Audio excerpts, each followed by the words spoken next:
श्रावण मासी हर्ष मानसी हिरवळ दाटे सोहीकडे, क्षणात पडती शिर शिर शिरवे क्षणात फिरुनी ऊन पडे। श्रावण महिना हा हिंदू पंचांगानुसार अत्यंत पवित्र महिना मानला जातो। या महिन्यात शिवभक्त शंकराची पूजा करतात, म्हणून या महिन्याला एक विशेष धार्मिक महत्त्व प्राप्त झाले आहे। श्रावण महिन्यात उपास, व्रतवैकल्य, पूजा अर्चा केली जाते। या पूजा अर्चेमुळे या श्रावण महिन्याला विशेष महत्त्व आहे। श्रावण महिना सुरू होतो तेव्हा हलकासा पावसाळा येऊन गेलेला असतो, त्यामुळे पावसामुळे वातावरणात एक गारवा असतो, वातावरणामुळे एक दमटपणा असतो। या वातावरणात असलेल्या गारव्यामुळे, दमटपणामुळे त्वचा शुद्ध असते। जे सूक्ष्मजीव असतात, जे जंतू असतात, त्यांच्या वाढीसाठी अत्यंत पूरक अशी ही परिस्थिती असते। त्यामुळे आपण सर्वत्र ऐकतो की श्रावण महिन्यामध्ये मांसाहाराचे सेवन करू नये किंवा जे काही हेवी डाएट असतं ते आपण घेऊ नये।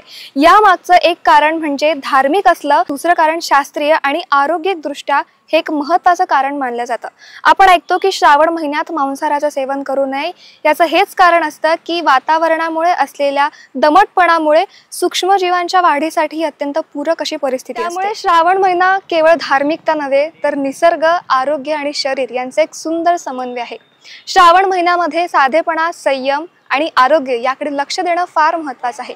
त्यामुळे यंदाच्या श्रावण महिन्यामुळे आरोग्याकडे लक्ष द्या, आपली रोगप्रतिकार शक्ती वाढवा, पूजा अर्चा करा, उपास करा आणि यंदाचा श्रावण महिना आनंदाने साजरा करा। अशाच नवनवीन व्हिडिओसाठी बघत रहा शंखनाद। आम्हाला फॉलो आणि सबस्क्राइब करायला विसरू नका।